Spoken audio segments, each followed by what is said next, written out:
Si Bongbong Marcos bangag noon, ngayong presidente na bangag natin ang presidente.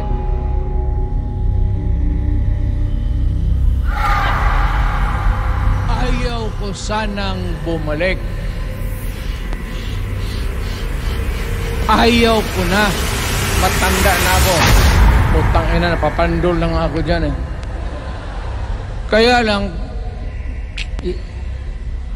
marami akong magandang naisip kanina papunta dito. Kaya yung sumasayaw lang kasi yung mga alin.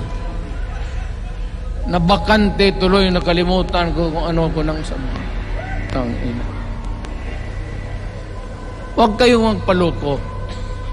Alam mo, Parliament, ang ambisyon niyan, karamihan galing kay Lisa Marcos pati kay Romualdez.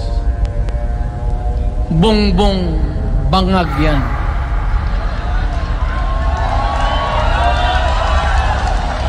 That's why sinasabi ko na sa inyo ngayon, si Bongbong Marcos bangag noon, ngayong presidente na bangag natin ang presidente.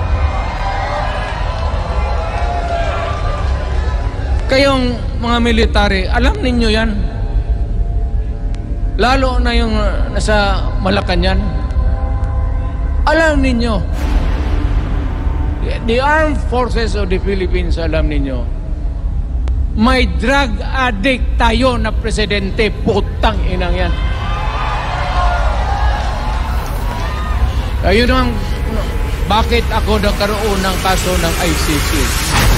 Sabi nila, pinapagpatay ko raw yung mga drug user at drug addict. Mabutit na lang wala na ako sa pwesto. Baka kasali ka pa.